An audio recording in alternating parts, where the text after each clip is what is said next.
అందరికి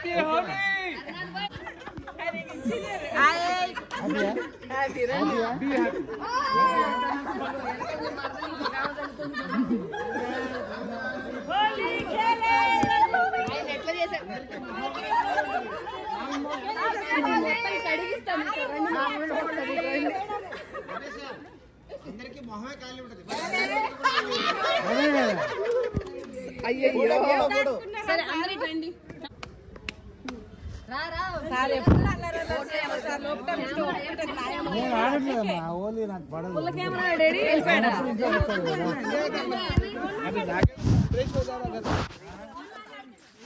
घर जाने को 2 घंटे होता है भैया, 2 घंटे।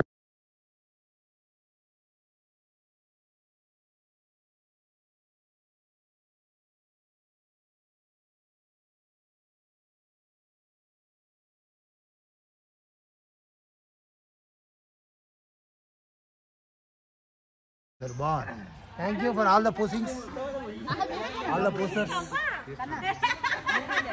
Holi re! Happy Holi! Hey, ma, boy, Anvi.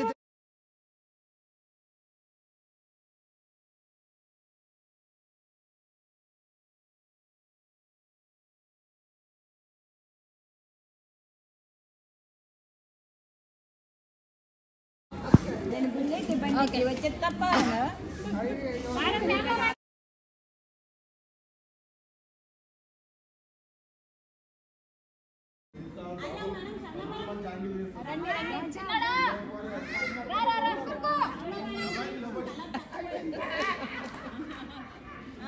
Smile.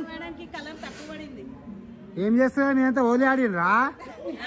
మరి ఏది నవ్వులేవి, పువ్వులేవి, నవ్వుల పువ్వులేవి?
లేకుండా ఉన్నాడు, సపోర్ట్ అయింది అనమాట. అలాగే మైగ్రేన్ హెడేక్ ఉండేది. మైగ్రేన్ హెడేక్ ఉంటే అది లైట్ వేస్తే చాలు కోపం వచ్చేదంట, చాలా చిరాకు ఉండేది.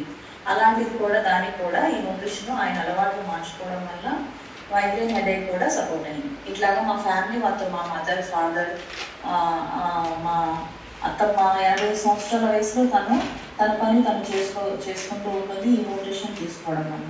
ఇట్లాగా ఇక్కడ కొంతమంది ఉన్నారు.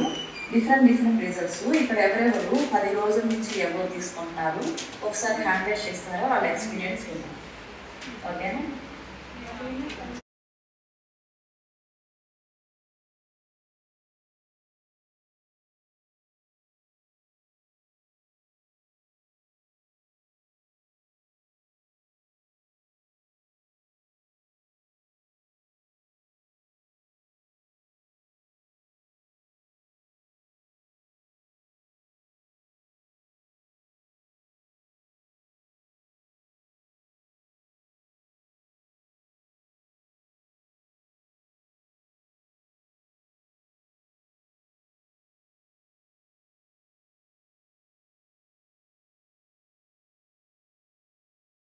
తిన్నా తినకపోయినా ఏమి తిన్నా తేడా ఎప్పుడు తెలుస్తుందంటే ఏదో ఒకసారి లౌక్గా హెల్త్ ప్రాబ్లం వస్తే ఆ రోజు చెకప్కి వెళ్తే డాక్టర్ రిపోర్ట్ లో ఆ బ్లడ్ రిపోర్ట్ లో ఇది పెరిగిందమ్మా, నీకు షుగర్ వచ్చిందనో థైరాయిడ్ వచ్చిందనో బీపీ అయిందనో లేదా సడన్ గా ఏదో జరిగితే కన్సల్టేషన్కి వెళ్తే డాక్టర్ ఒక డయాగ్నోసిస్ రాస్తే గానీ తెలియట్లేదు. సో అప్పటి వాళ్ళకి తిండి పండించే విధానం స్ట్రాంగ్ గా ఉంది. ఇప్పుడు పండించే కాదండి, ఇంట్లో చేసుకునే పని అక్కడికే వస్తున్నాను. పండించే విధానం ఒక రకంగా ఉంటే వండే విధానాలు కూడా అప్పుడు పద్ధతిగా ఉంది. పొద్దున ఒకసారి వండితే ప్రాపర్ గా ఒక పప్పు, పెరుగు, ఒక పచ్చడో, అది పచ్చి ఒక్కలా, దోసకాయ ఒక్కలా, పచ్చిమిర్చి చట్నీ, ఒక పచ్చి కూరగాయ ఫైబర్ కడుపులోకి వెళ్ళి అంటే ఇప్పుడు మనకి ఇన్ ఎక్కువ ఉంది, అవుట్ తక్కువ. బ్యాంక్ ఖాతాలో వేస్తూ పోతున్నాం. ఏది దొరికితే ఏది పార్టీ దొరికితే ఏమో ఒకటి లంచ్ కో డిన్నర్ కో వెళ్ళాం అనుకోండి 3000, బఫేకి వెళ్తే ఒక 5000 క్యాలరీలు వేస్తాం. క్యాలరీ అంటే మనం తినడానికి పులుస్తాం. ఖాతాలో డబ్బులు జమ చేసినట్టు మన బాడీలో కూడా ఫ్యాట్ జమ అవుతుంది అంతే.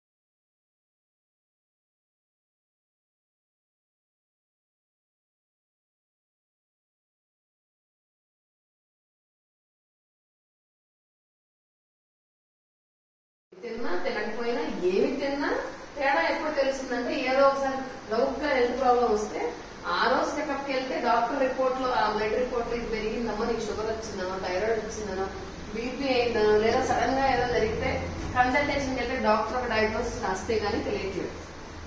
సో అప్పటి వాళ్ళకి తిండి పండించే విధానం స్ట్రాంగ్ గా ఉంది. ఇప్పుడు పండించే కాదండి, ఇంట్లో చేసుకునే పని అక్కడికే వస్తున్నాను. పండించే విధానం ఒక రకంగా ఉంటే వండే విధానాలు కూడా అప్పుడు పద్ధతిగా ఉంది. పొద్దున ఒకసారి వండితే ప్రాపర్ గా ఒక పప్పు, పెరుగు, ఒక పచ్చడో, అది పచ్చి ఒక్కలా, దోసకాయ ఒక్కలా, పచ్చిమిర్చి చట్నీ, ఒక పచ్చి కూరగాయ ఫైబర్ కడుపులోకి వెళ్ళి అంటే ఇప్పుడు మనకి ఇన్ ఎక్కువ ఉంది, అవుట్ తక్కువ. బ్యాంక్ ఖాతాలో వేస్తూ పోతున్నాం. ఏది దొరికితే ఏది పార్టీ దొరికితే ఏమో ఒకటి లంచ్ కో డిన్నర్ కో వెళ్ళాం అనుకోండి 3000, బఫేకి వెళ్తే ఒక 5000 క్యాలరీలు వేస్తాం. క్యాలరీ అంటే మనం తినడానికి పులుస్తాం. ఖాతాలో డబ్బులు జమ చేసినట్టు మన బాడీలో కూడా ఫ్యాట్ జమ అవుతుంది అంతే.